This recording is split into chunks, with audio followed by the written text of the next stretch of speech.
हाँ, आज हम अध्ययन करेंगे BA part first physical geography में सूर्य ताप क्या होता है, सूर्य ताप के बारे में अध्ययन करेंगे। जैसे कि ये यहाँ पे सूर्य ताप, और ये सूर्य ताप की परिभाषा पूरे विस्तार से बताई गई है। ये देखो आप, सूर्य ताप की परिभाषा।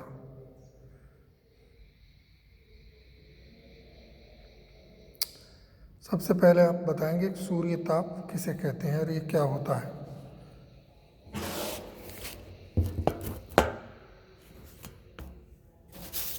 सूर्य ताप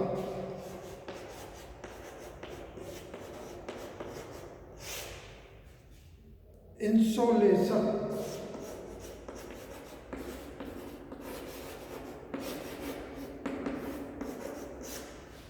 सूर्य ताप क्या होता है? सूर्य ताप का मतलब होता है सूर्य से जो ऊर्जा हमें प्राप्त होती है उसे हम सूर्य ताप कहते हैं। सूर्य ऊर्जा तथा ताप का प्रधान स्रोत है। विकिरण के द्वारा जो ताप और शक्ति पृथ्वी को प्राप्त होती है उसे सूर्य विताप या सूर्य ताप कहते हैं। यानी सूर्य से जो किरणें निकलती है वो किरणें पृथ्वी की ओर आती हैं, पृथ्वी उन किरणों को अवशोषित करती है और अपना तापमान बढ़ाती है। इसको हम सूर्य ताप कहेंगे। सूर्य ताप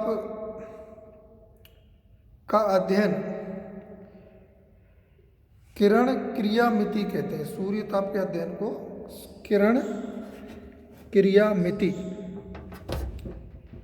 सूर्य ताप का अध्ययन करेंगे उसको कहेंगे किरण क्रियामिति।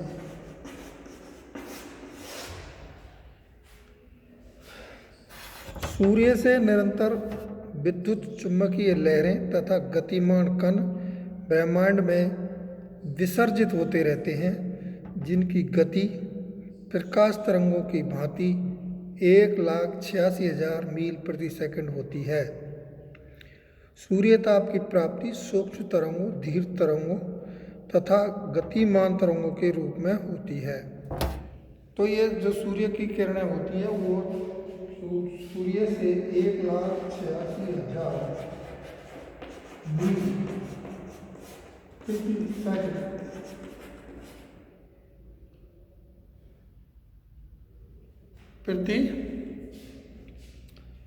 प्रति सेकंड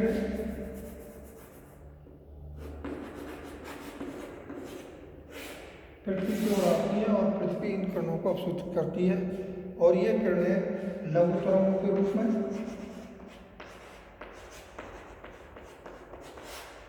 दीर्घ तरंगों के रूप में,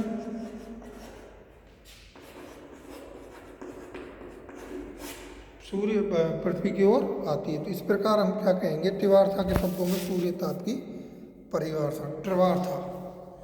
त्रिवार्था ने क्या परिभाषा दी है सूर्य ताप की? ये त्रिवार्था के शब्द हैं।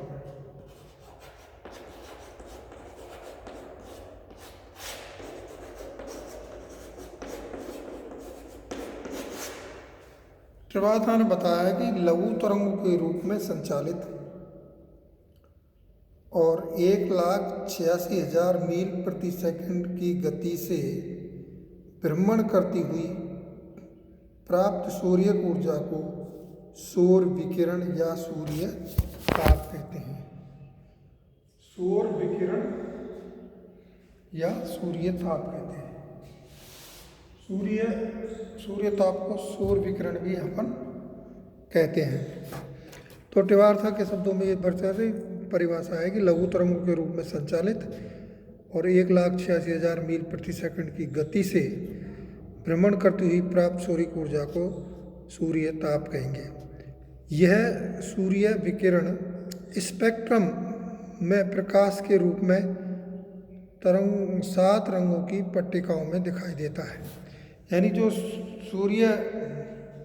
सौर जो ऊर्जा प्राप्त होती है वो किरणों के रूप में, विकिरण के रूप में प्राप्त होती है। और उन विकिरणों का जो रंग होता है 7 प्रकार का होता है। जिस प्रकार इंद्रधनुष में 7 रंग होते हैं, उसी प्रकार सूर्य जो ऊर्जा होती है जो सूर्य से पृथ्वी की ओर आती है उसके भी 7 रंग होते हैं, बैंगनी, नीला, हरा, पीला, नारंगी, गुलाबी तथा लाल। तो ये आप परिभाषा समझ गए होंगे कि सूर्य से जो ऊर्जा पृथ्वी की ओर आती है और उसकी जो गति होती है वो 1,86,000 मील प्रति सेकंड होती है, और यह पृथ्वी की ओर लघु तरंगों के रूप में, धीर तरंगों के रूप में या गतिमान तरंगों के रूप में आती है। अतः सूर्य से पृथ्वी की ओर आने वाला ताप जो कि अति लघु तरंगों द्वारा एवं प्रकाश की गति से भूतल पर पहुंचता है, सौर विकिरण या सौर विकिरण का सूर्य ताप कहलाता है। सौर विकिरण का सूर्य ताप कहलाता है। तो ये सूर्य ताप की परिभाषा थी कि सूर्य से जो प्रकाश हमको पृथ्वी पर प्राप्त होता है उसे हम सूर्य ताप कहते हैं, और सूर्य ताप नहीं होता तो हमारी किसी भी प्रकार की गतिविधियाँ पृथ्वी पर नहीं होती, ना वनस्पति होते, ना जीव जंतु होते, और ना किसी प्रकार की क्रिया होती, ना वायुमंडल में परिवर्तन होते। तो ये परिवर्तन का मुख्य आधार सूर्य ही है, सूर्य ताप ही है। अब ये प्राप्त क्यों होता है? क्योंकि सूर्य एक धधकता हुआ गैस का गोला है और सूर्य की सतह का जो तापमान है वो 6000 डिग्री सेल्सियस के आसपास है, और उसके केंद्र का तापमान हजारों लाखों डिग्री सेल्सियस अनुमानित है।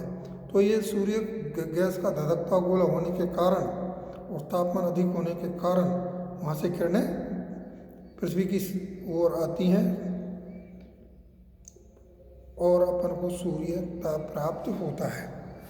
सूर्य की सतह से ब्रह्मांड में चारों ओर प्रति वर्ग सेंटीमीटर सतह से 250,000 अश्व शक्ति ऊर्जा प्रति सेकंड, हजारों परमाणु बमों के विस्फोट से भी अधिक ऊर्जा निरंतर उत्पन्न होती रहती है।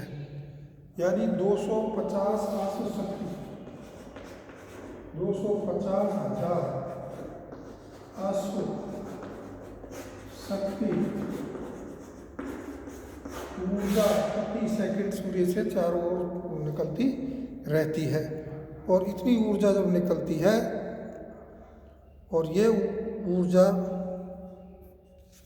पृथ्वी, इसमें से कुछ ऊर्जा पृथ्वी की ओर आती है जिसे हम सूर्य ताप के नाम से जाना जाते हैं।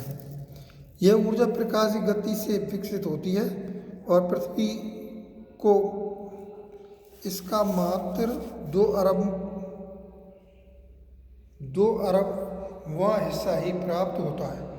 यानी इतनी जो शक्ति है प्रति सेकंड सूर्य से निकलती है उसका 2 अरबवां हिस्सा ही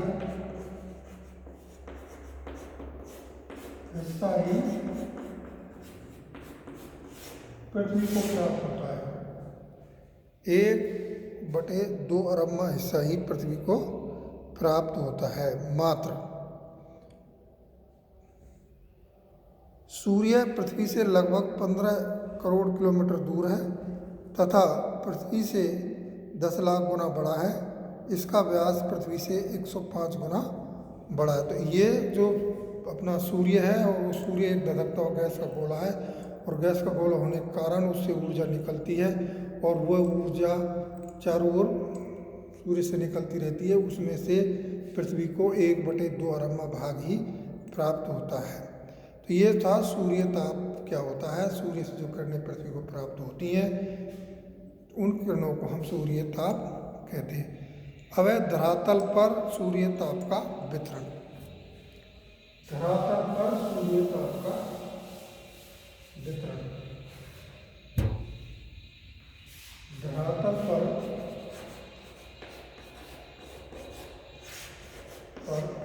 सूर्य ताप का वितरण। परिभाषा के बाद हम जो सूर्य ताप पृथ्वी को प्राप्त होता है वो कैसे प्राप्त होता है, वो धरातल पर कहाँ कितना प्राप्त होगा, इसके बारे में अध्ययन करेंगे।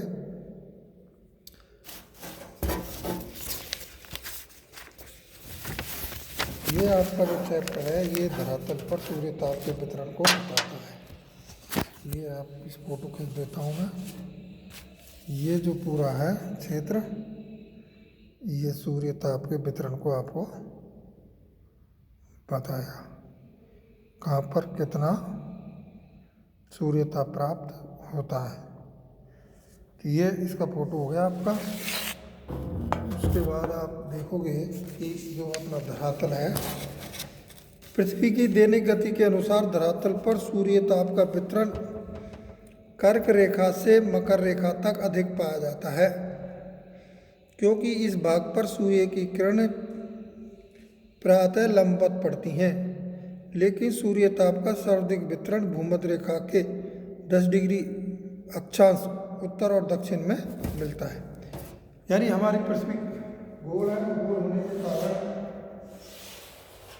ये बीच की है 0 डिग्री भूमध्य रेखा।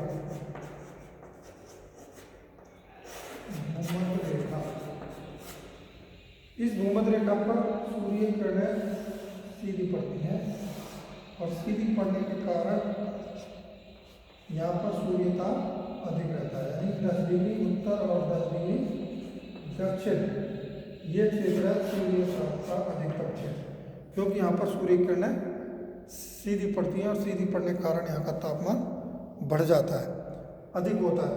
उसके बाद जो उत्तर और दक्षिण ध्रुवों की ओर जाएंगे तो सूर्य ताप में कमी आती जाती है, क्योंकि सूर्य किरणों तिरछी पड़ने लग जाती हैं। इसके विपरीत ध्रुवों पर सूर्य ताप का वितरण न्यूनतम प्राप्त होता है, क्योंकि यहाँ पर सूर्य की किरणें विशेष तिरछी पड़ती हैं। ध्रुवों पर सूर्य का वितरण भूमध्य रेखा का अनुमानित लगभग 35% ही प्राप्त होता है। ध्रुवों पर यहाँ पर केवल 35% ही प्राप्त होता है। यहाँ मान लीजिए 100% है, तो इस 100% का यहाँ पर 35%। तो इस प्रकार ध्रुवों पर तापमान कम और भूमध्य रेखा पर तापमान अधिक होता है, और बीच के जो अक्षांश होते हैं उसमें तापमान मध्यम रहेगा, ना कम रहेगा ना ज़्यादा रहेगा। तो सूर्य ताप को अक्षांशों के आधार पर हम 3 भागों में बांटते हैं। 3 भाग हैं।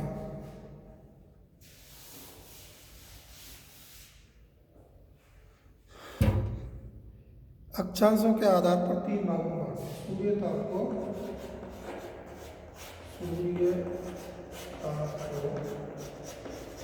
अक्षांशों के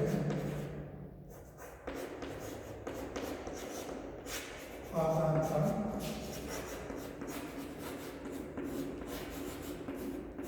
3 भागों में बांटते हैं।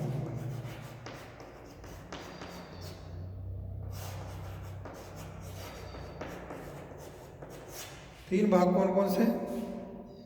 नंबर 1 हो गया निम्न अक्षांशीय मंडल। नंबर 1 निम्न अक्षांशीय मंडल।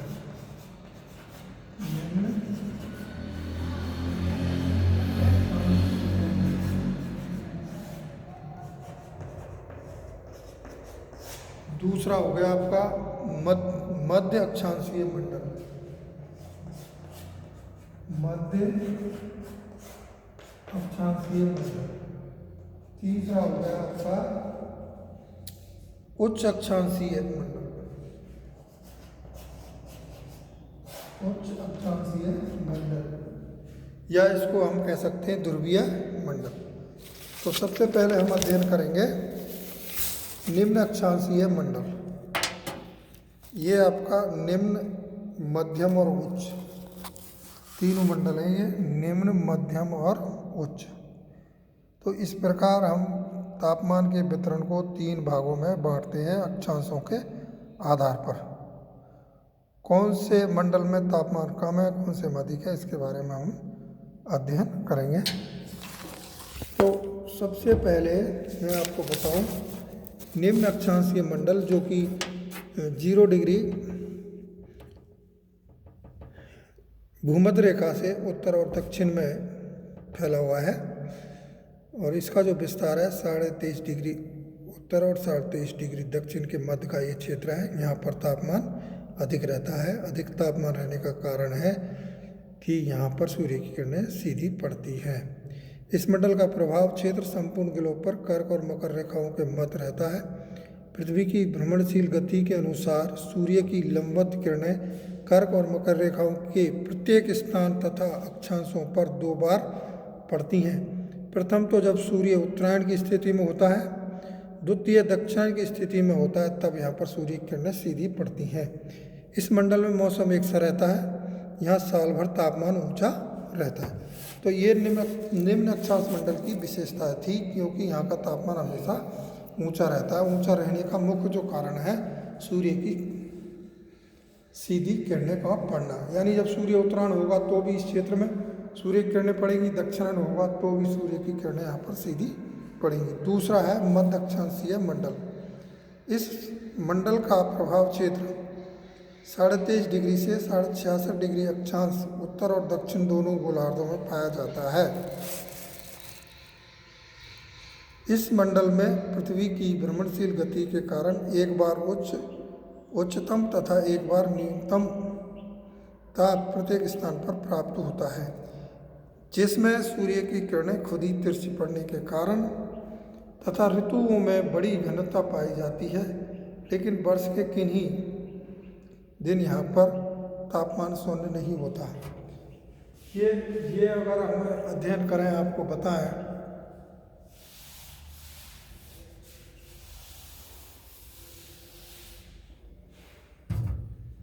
ये अपन ग्लोब मान लेते हैं और ये ग्लोब को अगर तापमान के ये जो क्षेत्र है ये 23 डिग्री उत्तर ये हो गया निम्न अक्षांश मंडल। निम्न अक्षांश मंडल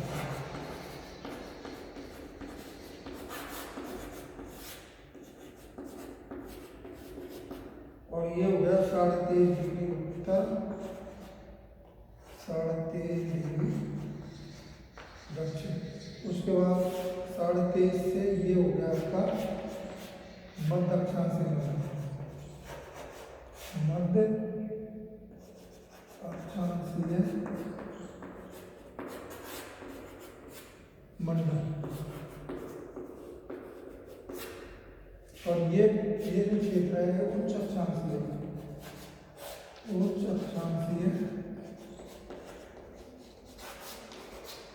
मंडल।